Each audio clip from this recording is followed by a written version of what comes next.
Alors, donc, La petite communiste, c'est votre 4e roman, après donc Une fièvre impossible à négocier, De ça je me console, et Nous sommes les oiseaux de la tempête qui s'annonce.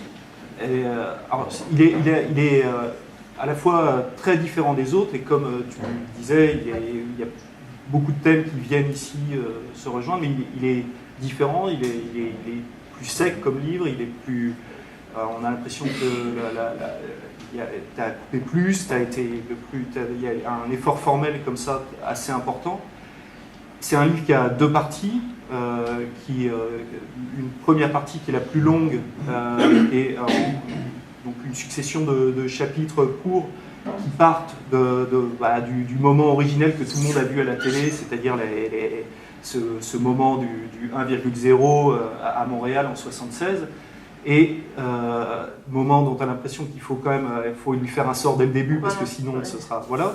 Et puis après, on repart sur les débuts de Nadia, des débuts des années 70, jusqu'à sa fuite de Roumanie en 89, voilà, juste avant, les 15 jours avant la chute de Ceausescu. Et puis la deuxième partie, alors là c'est le retour de la narratrice qui vraiment prend en charge à ce moment-là un peu plus la narration, et qui vient elle-même enquêter en Roumanie, à Bucarest, et qui vient sur les traces de Nadia Comaneci. Voilà. Donc là, c'est les 2 grandes parties. Et alors, comment ça s'est construit, comment on fait ça, parce qu'il y a un travail de documentation certainement hyper important. Comment on le construit, et surtout aussi, ce sera la deuxième étape de la question, c'est comment le jeu finalement revient assez vite quand même à travers le dialogue justement qu'elle va improviser avec Nadia. La construction, en fait, elle a été effectivement dans un projet comme celui-là, elle est pas du tout, j'ai envie de dire, et c'est quelque chose qui est ce que j'ai eu le plus de mal à trouver, qui a été, bon, de toute façon, je crois que j'ai toujours du mal en vérité, donc je ne sais pas si j'ai eu plus de mal ou moins de mal, mais il y a une auteure que j'aime beaucoup, qui est Joyce Carol Oates, elle a dit la phrase qui, pour moi, est la plus réelle sur l'écriture, c'est les 6 premiers mois d'écriture d'un roman sont un pur enfer. Je trouve que c'est vrai. Et les 6 suivants ne sont pas plus simples. Et là, il y avait... c'est pas hyper optimiste. Là, il y avait vraiment à la fois, effectivement, une partie documentaire qui m'a pris un temps important, qui était un parcours dans la documentation d'abord occidentale, c'est-à-dire française et américaine, sportive, parce que honnêtement, j'y connaissais absolument rien. Donc, qui était quelque chose de sportif. Il y avait la documentation politique, et il y avait cette chose particulière qui est que moi, j'ai passé mon enfance et mon adolescence en Roumanie, et que c'est ma première langue, et que donc, j'avais cette position d'être capable d'écrire le régime communiste vu par les yeux d'une enfant, puisque c'est ce que j'ai vécu. Et que finalement, cette documentation, c'était la mienne. Enfin, c'était aussi comment moi j'avais vécu ce régime, le décrire avec une sorte de quelque chose d'extrêmement banal, puisque c'est le pays où on habite, donc évidemment, on n'a pas les yeux d'un homme politique, on est là, et donc on vit ce qui est en train de se passer. La deuxième partie, c'était d'aller à Bucarest et d'avoir accès à la documentation roumaine, qui évidemment était totalement différente parce que sous le communisme, elle n'était pas une star, puisqu'il n'y avait pas de starification. Donc elle était une athlète. Et donc il n'y a rien en fait. Il n'y a presque rien. Et que donc il y avait déjà dans la disproportion, il y avait le sujet, c'est-à-dire voilà l'Occident qui tombe amoureux d'une manière presque comme d'une idole pop, en fait, d'une gymnaste qui est une athlète dans son pays. Et voilà le régime communiste qui se retrouve complètement dépassé par cette figure d'une starlette en vérité, qu'elle n'est pas dans son pays. À partir de là, j'avais déjà un indice sur le sujet, qui était aussi la confrontation de l'Est et l'Ouest, et qui était pour moi aussi, puisque effectivement, comme tu l'as dit, c'est l'histoire d'une narratrice qui décide d'écrire un livre sur Nadia et qui lui envoie chacun des chapitres. Et après chacun des chapitres, elles ont cette conversation, soit par téléphone, soit par mail. Elles se rencontreront jamais, elles ne se verront jamais.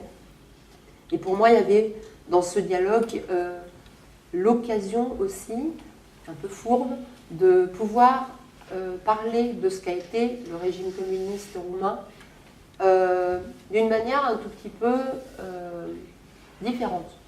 C'est-à-dire d'essayer de déplacer le curseur, en fait. C'est-à-dire la façon dont on voit l'Europe de l'Est ici est extrêmement schématique.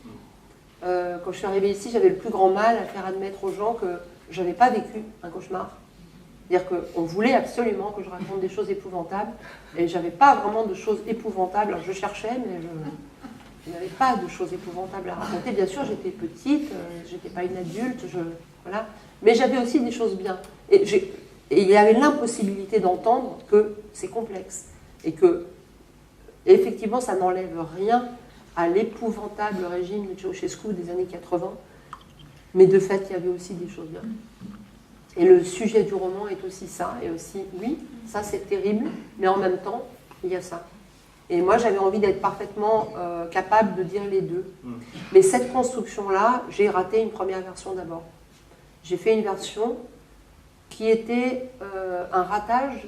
Quand je l'ai relu, j'ai compris que c'était raté, parce que finalement, j'étais exactement dans la position d'admiration du monde entier. J'étais là, je regardais le corps, je regardais l'exploit, j'avais une position très distante, ou peut-être trop proche, enfin entre les deux. Et l'idée du dialogue était l'occasion que ça ne soit pas un corps muet. Parce que c'est un corps muet, de toute façon, c'est une image que personne n'entend jamais. Et moi, j'avais envie que la figure de la gymnaste prenne le pas, par moment.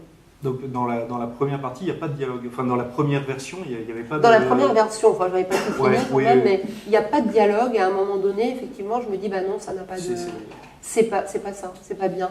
De la même façon, tu parlais de quelque chose de beaucoup plus épuré. Ça m'est apparu aussi, c'était encore un ratage. C'est qu'au début, il y avait des superlatifs partout. Et je me suis dit, mais non, parce que le texte doit coller à elle. Doit coller à un corps qui est extrêmement affûté, qui est un objet d'une rapidité incroyable. Et je ne la voyais pas encombrée d'un texte. C'est possible en même temps, il n'y a pas de règle. Mais effectivement, au fur et à mesure du texte, la longueur change. Oui. Puisque c'est l'histoire d'un corps qui se métamorphose aussi. Et alors, une autre, enfin, toujours dans cette... Dans tous tes livres, en fait, c'est des livres qui dialoguent beaucoup, qui ont toujours, alors là de façon explicite, mais déjà même dans le premier, dans Une fièvre, finalement c'est un dialogue avec un tu qui a été le violeur, l'insoupçonnable, et qui est une adresse à lui. Oui. Dans le De ça je me console, c'est un dialogue avec une amie qui a disparu. Donc voilà, c'est une adresse, quoi. Dans le troisième aussi, puisque dans Les oiseaux, c'est une amie alors le roman commence, elle est en train de mourir à l'hôpital, et le roman s'adresse à elle, enfin la narratrice s'adresse à elle en permanence, et ici aussi.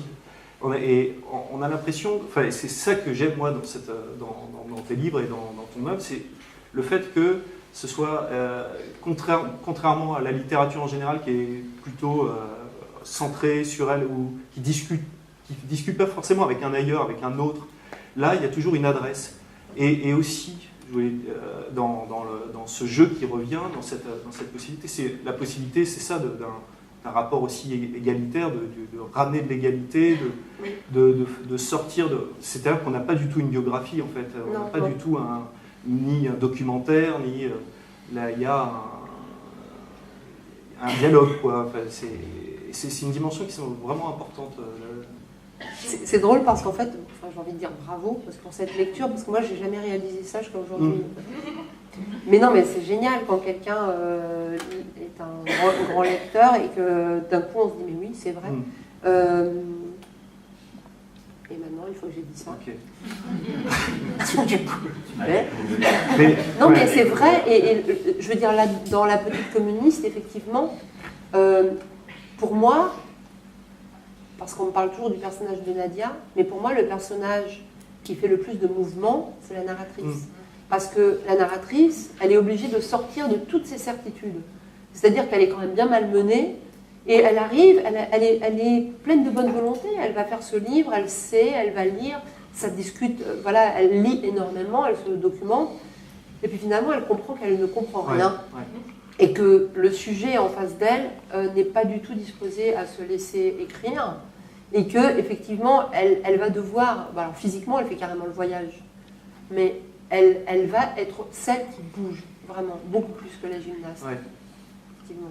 Donc la narratrice, elle est entre le moment où elle s'adresse très poliment à la gymnaste, c'est-à-dire c'est assez courtois, et puis ça évolue vers le bras de fer, vraiment, qui est pour moi effectivement, sans être lourdement symbolique, parce que je ne l'ai pas écrit comme ça, mais maintenant ça m'apparaît clairement comme l'impossible dialogue Est-Ouest, c'est-à-dire, en tout cas, il est évident, et bon, quand on voit l'actualité, on dit oui, c'est évident que le mur est peut-être tombé, mais que l'Europe de l'Est, ça existe toujours. Et que moi, j'ai un pied à l'Est et un pied à l'Ouest, et que cette position extrêmement acrobatique, en tout cas, entre deux Europes, ça me tient à cœur parce que il y a vraiment, bon, c'est rien de dire, une vision tellement, je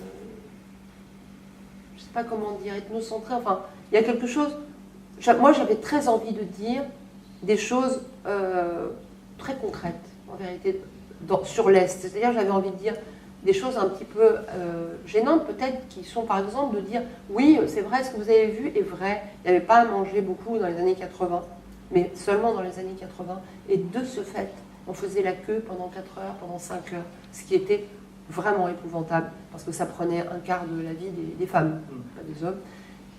Et en même temps, et ça n'enlève rien, en même temps, les queues étaient des lieux de socialisation incroyables, et des lieux où les gens, comme ils savaient qu'ils allaient y passer beaucoup de temps, les gens, les vieux, amenaient des pliants et ils jouaient aux cartes, les gens draguaient comme des fous, c'est-à-dire que c'est compliqué. Les deux sont réels, très réels. Et il semblerait que l'histoire a très envie, en tout cas que l'histoire occidentale a très envie qu'on lui dise à quel point c'est mieux ici. Maintenant, les pays ex-communistes sont tous à peu près d'accord pour dire que malheureusement, c'est pas si simple.